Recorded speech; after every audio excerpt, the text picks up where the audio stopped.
So first of all, congratulations to all of you. Are you not curious why I'm saying congratulations? Congratulations for taking the first step towards success.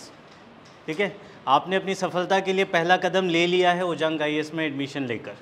Reason that कहते हैं a good beginning is half done.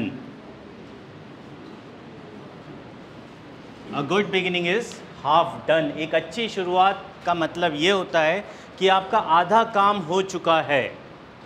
ठीक है, अब जो बचा हुआ आधा है हमें उस पर मेहनत करनी है.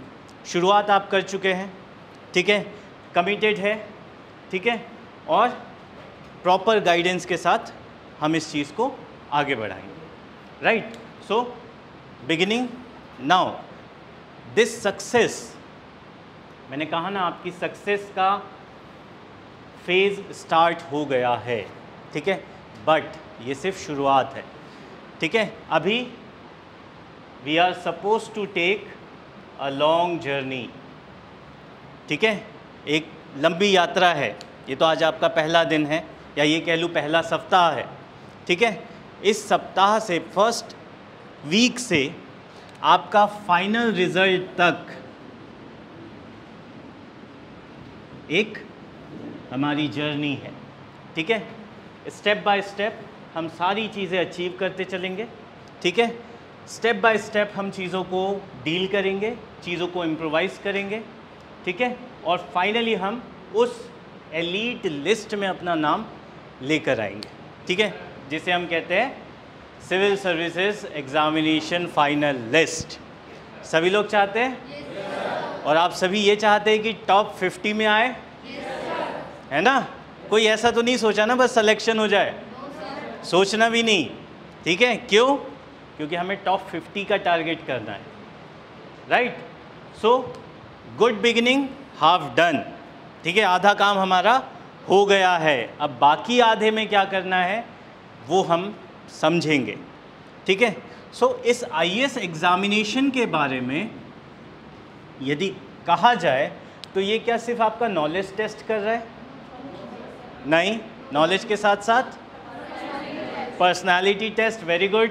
ठीक है, this is an examination to test your personality. अब इस पर्सनालिटी टेस्ट की ज़रूरत क्यों है? सबसे बड़ा प्रश्न तो यही है कि भाई नॉलेज टेस्ट कर लो, पर्सनालिटी क्यों टेस्ट कर रहे हो?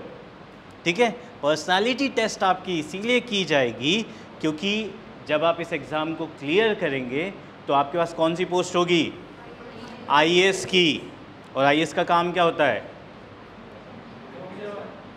लोक सेवा तो है, बट पूरे ज़िले को संभालने की जिम्मेदारी किसके पास होती है बेटा? ठीक है, और उस पूरे ज़िले को संभालने के लिए आपकी पर्सनालिटी ऐसी होनी चाहिए कि आप पूरे ज़िले पे राज नहीं बेटा. ठीक है, राज नहीं करना है. ठीक है, अभी आपने कहा ना लोक सेवा है, एक तरफ कह रहे हो सेवा है और दूसरी तरफ कह रहे हो राज करना है. ठीक है, ये तो दो अलग अलग दिशाओं वाली बात हो गई. ठीक है, सो पर्सनालिटी टेस्ट इसीलिए किया जा रहा है ताकि आप अपने व्यक्तित्व के माध्यम से न केवल उस ज़िले को में योजनाएं सही रूप से लागू कर सके, बल्कि उस ज़िले में दूसरे युवाओं को या फिर उस ज़िले को आगे बढ़ाए.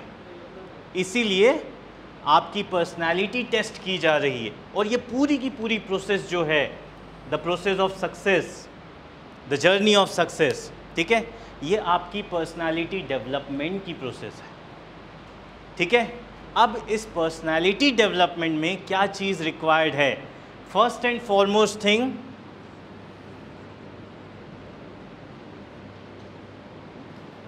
Is the knowledge.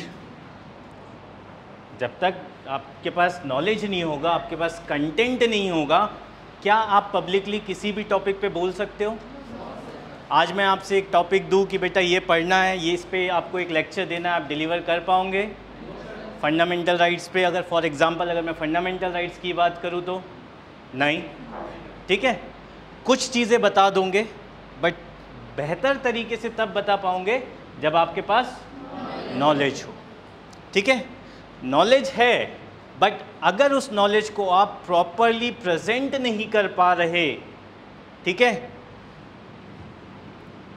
प्रॉपरली आप उसको प्रेजेंट नहीं कर पा रहे, आपके पास वो एप्टीट्यूड नहीं है, तो क्या वो नॉलेज किसी काम का है?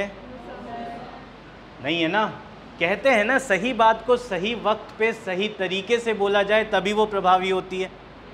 आप कितने भी सही हो, अगर आपका तरीका गलत है तो फिर बात बिगड़ जाती है, राइट। तो क्या होना चाहिए? नॉलेज के साथ साथ एप्टीट्यूड और एटीट्यूड दोनों। ठीक है, एटीट्यूड एक पॉजिटिव वर्ड है, और वहीं मैं यदि कहूँ एरोगेंस होना चाहिए तो गलत है ना, एरोगेंस नहीं होना चाहिए। ठीक है, अभी आप इस तरफ हो, जब आप किसी भी गवर्नमेंट ऑफिस में काम करवाने जाते हो, अपना कोई भी काम करवाओ, ठीक है, और वहाँ के ऑफिसर्स आपसे एरोगेंटली बात करें तो अच्छा लगेगा?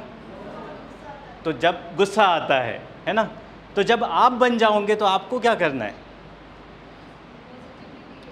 पॉजिटिवली बिहेव करना है, पॉजिटिवली रिस्पॉन्स करना है, ताकि जो पब्लिक वेलफेयर है, ठीक है, वो इंश्योर हो पाए, right. So IAS examination is a test of your personality, and this personality will be developed with your knowledge and your aptitude. ठीक है, that personality needs to be developed. अभी आप में से कुछ बच्चे ऐसे होंगे जो ग्रेजुएशन कर रहे होंगे, कुछ ऐसे होंगे जो ग्रेजुएशन करके आए होंगे, कॉलेज लाइफ एंजॉय करके आए होंगे, अगर सीधी सीधी बात करूँ तो, राइट। इस कॉलेज लाइफ में आपने क्या किया है? पढ़ा है, साल भर क्लासेस ली है, और उस क्लासेस से रिलेटेड एग्ज़ाम दिया है, पास हो गए हो, चाहे 40% हो, 50% हो, 60 हो, 70 हो, 90 हो, ठीक है, कोई हायरार्की नहीं है। बट यहाँ पे क्या है बेटा, ये क्या एग्ज़ाम है? दिस इज़ अ कॉम्पिटिशन, ठीक है, and in this competition you have to be the best. यहाँ सिर्फ पास नहीं होना है, यहाँ पे क्या करना है? यहाँ आपको अपना बेस्ट देना है, ठीक है, तभी वो टॉप 50 बनेगा, ठीक है, टॉप 10 तभी आएगा, ठीक है। बट एक चीज़ और मैं समझा दूँ, इस टॉप के चक्कर में अपने ऊपर प्रेशर मत लादना, ठीक है, कि मुझे टॉप करना है, टॉप करना है। Think about giving your best. जब ये आ जाएगा, रैंक अपने आप आ जाएगी, गारंटी, ठीक है। When you will perform your best, ठीक है, रिजल्ट विल डेफिनेटली पॉजिटिव, ठीक है, कोई चांस ही नहीं है नेगेटिव होने का, अगर आप अपना बेस्ट परफॉर्म कर रहे हो तो, ठीक है। और अगर नहीं हुआ है, इसका मतलब क्या होगा? कहीं ना कहीं कुछ कमी थी, ठीक है। तो उसके लिए हम क्या करने वाले हैं? जो गुरुकुल बैच है, इसमें आपकी रेगुलर क्लासेस होगी, साथ ही साथ आपके रेगुलर टेस्ट होंगे, ताकि आपकी जितनी गलतियां हैं, ठीक है, जितने इश्यूज आएंगे आपको इस प्रिपरेशन में, हम उसे मेन एग्ज़ाम से पहले ही डील कर लिए जाए, ठीक है। क्लियर इतना? कहीं कोई डाउट है? नहीं? चलिए फिर आगे बढ़ते हैं। अब मुझे एक बात बताओ, यूपीएससी प्रिपरेशन के लिए सबसे ज़्यादा ज़रूरी क्या है? क्या? कॉन्सेप्ट्स, पेशेंस, सिलेबस, ओके, और answer writing, time management, PYQs, there are so many thing, ठीक है। But I will say one word, ठीक है, दैट इज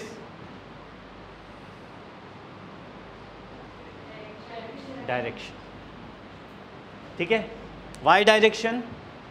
नो मैटर आप 12 घंटे पढ़ रहे हो, 15 घंटे पढ़ रहे हो, ठीक है, या 6 घंटे पढ़ रहे हो, ठीक है, अगर वो 6 घंटे 12 घंटे की पढ़ाई सही डायरेक्शन में नहीं है तो इट इज़ वेस्ट, ठीक है, it is waste, totally waste, अगर प्रॉपरली सही डायरेक्शन में पढ़ाई नहीं हो रही है, ठीक है। तो कितनी देर पढ़ रहे हो या किस स्पीड से पढ़ रहे हो ये ज़रूरी नहीं है।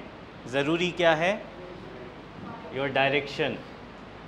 So direction is always important than speed, ठीक है। होगा आप में जब कंपटीशन में आओगे तो आप खुद को जज करोगे, खुद के साथ अपने फ्रेंड को जज करोगे कि मेरा फ्रेंड तो एक पेज 5 मिनट में पढ़ लेता है, मुझे 15 मिनट लग रहा है, ठीक है। ये सारे कंपटीशन, ये सारे परम्यूटेशन कॉम्बिनेशंस आएंगे बेटा, ठीक है। बट आपको फोकस रहना है, ठीक है। Focus that is towards your direction. And what is your direction? Direction क्या है आपका? सिलेबस थोड़ी ना है बेटा, डायरेक्शन आपका IAS है ना। सिलेबस तो आपका वो गाइड है, ठीक है। Syllabus is just like your guide, जो आपको बताएगा कि किस डायरेक्शन में जाना है, ठीक है। इस डायरेक्शन में जाने के लिए जो गाइड की भूमिका होगी वो है आपका सिलेबस, ठीक है। तो इसी सीरीज़ में हम शुरू करते हैं अपना सिलेबस का एक्सप्लेनेशन, ठीक है। सिलेबस के एक्सप्लेनेशन से पहले जैसा हमने बात किया कि ये एग्ज़ामिनेशन जो है it is examination of your personality, ठीक है। और पर्सनैलिटी किस एस्पेक्ट पे टेस्ट होगी आपकी? एक एग्ज़ामिनेशन पे, सिविल सर्विसेज एग्ज़ामिनेशन, ठीक है। कितने स्टेज में हो रहा है? 3। First stage prelims, second stage, third stage interview.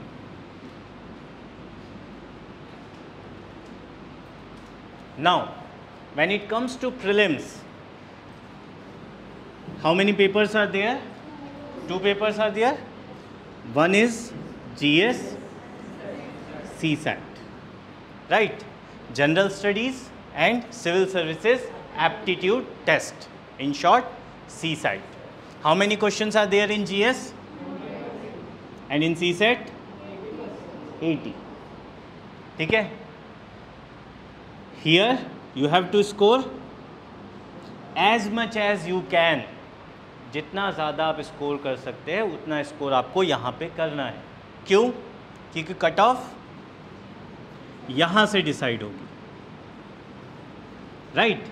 But इसका मतलब ये नहीं है कि CSAT को हम साइड में रख दें, ठीक है। क्यों? क्योंकि CSAT is qualifying, means what? जब तक आपका CSAT क्लियर नहीं होगा, मीन्स जब तक आप इस 80 क्वेश्चंस में से 33% स्कोर नहीं कर लेंगे, 33% और अबव दैट, ठीक है, आपका GS चेक ही नहीं होगा। Getting this point? ठीक है। सो CSAT बेशक क्वालिफाइंग है, it is as important as GS, ठीक है। एंड यहाँ पे आपको कितना स्कोर करना है? As high as you can. Cut off कितना था पता है? 2022 UPSC सिविल सर्विसेज एग्जामिनेशन का प्रीलिम्स का कट ऑफ कितना था? Any idea? नहीं? एक वाइल्ड गैस कितना होगा? 80% है ना? इतना तो होना ही चाहिए, देश की सबसे बड़ी परीक्षा है, हाईएस्ट पोस्ट के लिए। और कोई? 60%। और कम करें? 85, 55%। बेटा ये कुछ भी नहीं है, ठीक है।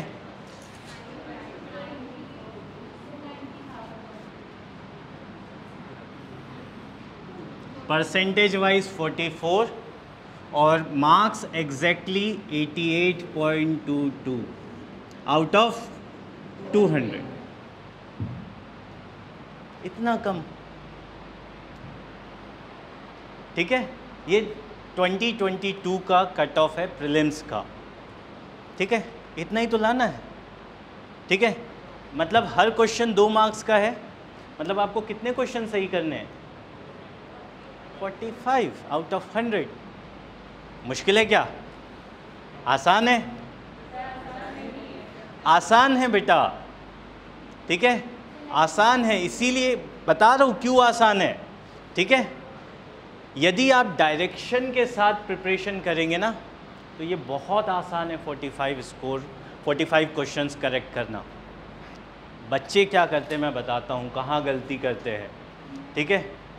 उन्हें सब्जेक्ट पढ़ लिया कि हिस्ट्री पढ़ना है, पॉलिटी पढ़ना है, economics, geography, science and tech, environment, ecology, current affairs, ये सब पढ़ना है, और इन सब के लिए वो ले आते हैं अपना एक ग्रंथ, ठीक है। हर सब्जेक्ट के 3-4 ग्रंथ ले आते हैं और फिर पढ़ते हैं।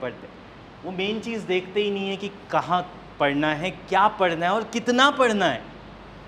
यूपीएससी का मार्केट जो है आजकल, ठीक है, उसमें कंटेंट बहुत ज़्यादा है, ठीक है, बहुत ज़्यादा कंटेंट आप लोगों के पास अवेलेबल है, ठीक है, बट उस कंटेंट को कितना पढ़ना है और कितना कंटेंट छोड़ देना है, ये ज़्यादा ज़रूरी है, ठीक है। सारा पढ़ोगे, जो काम की चीज़ है उस पर ज़्यादा ध्यान नहीं दे पाओगे, इसीलिए बच्चे गलती कर रहे हैं, इसीलिए यूपीएससी को कहते हैं अनप्रेडिक्टेबल पब्लिक सर्विस कमीशन, जबकि ऐसा कुछ नहीं है। यू कैन ईजीली प्रिडिक्ट कि कहाँ से क्वेश्चन आएगा, ठीक है, किस तरह का क्वेश्चन आएगा, ठीक है। उसके लिए आपको अपना जो डायरेक्शन है, ठीक है, वो फिक्स कर लेना है, ठीक है। डायरेक्शन आपके पास क्लैरिटी है, ठीक है, तो आप इजीली प्रीलिम्स क्लियर कर सकते हैं, इजीली मेंस क्लियर कर सकते हैं, और प्री और मेंस क्लियर हो गया तो interview is just a formality, ठीक है। इंटरव्यू बहुत आसानी से आप क्लियर कर लेंगे, तो बहुत मुश्किल एग्ज़ाम नहीं है, 44%, ठीक है। बात आती है मेंस की, ठीक है। सो मेंस में कितने पेपर हैं? 9 papers, right, but out of these 9, 2 papers are again, कौन कौन से?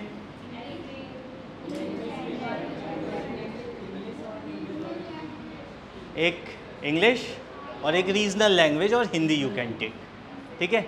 ये क्वालिफाइंग पेपर है, here you have to score only again 33%, pass होना है, बट फिर कंडीशन वही है, जब तक इसे पास नहीं करोगे बाकी पेपर चेक नहीं होंगे, राइट।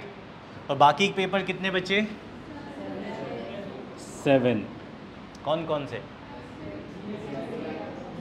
फर्स्ट एसे, ठीक है, then GS 1, 2, 3, 4, and then optional 1 and 2. Each paper consists of how many marks? 250, ठीक है। बट यहाँ पे एक कंडीशन है बेटा, ठीक है, हर पेपर में आपको मिनिमम 10% मार्क्स तो लेके आने हैं, ठीक है।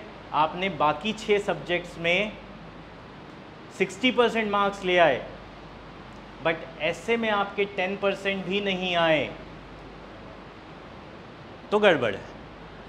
Getting this point?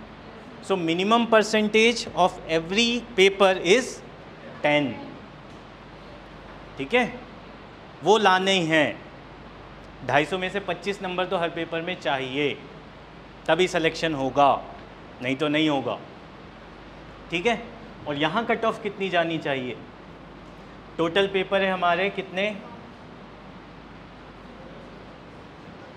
1750 मार्क्स, यहाँ कट ऑफ कितना जाएगा? 50%, है ना, कि ना वहाँ 44 हो गया तो यहाँ 50 बोल देते हैं, ठीक है। 2022 का कट ऑफ था बेटा 748 आई गेस फॉर मेंस। ये जनरल वालों का बता रहा हूँ, SC ST OBC और कम होगा, ठीक है। OBC का शायद 13 या 14 था, ठीक है। SC का 706, ठीक है।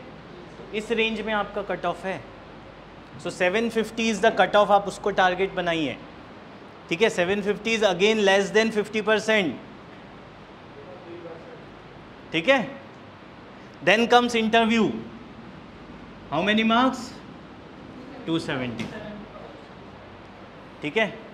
टोटल मार्क्स कितने हो गए इंटरव्यू और PT मिला के, पर्सनालिटी टेस्ट मिला के? 2025, ठीक है। फाइनल कट ऑफ कितना जाता है पता है? समथिंग अराउंड 900, ठीक है। 900 मतलब अगेन 50% से कम, ठीक है। इसका मतलब क्या है? ये बहुत बड़ा एग्ज़ाम नहीं है, बहुत भारी एग्ज़ाम नहीं है, ठीक है। यहाँ पे कोई भी बच्चा इस एग्ज़ाम को अगर सही डायरेक्शन से प्रिपेयर कर ले तो इजीली क्लियर कर सकता है। The only thing which is important is the direction, ठीक है।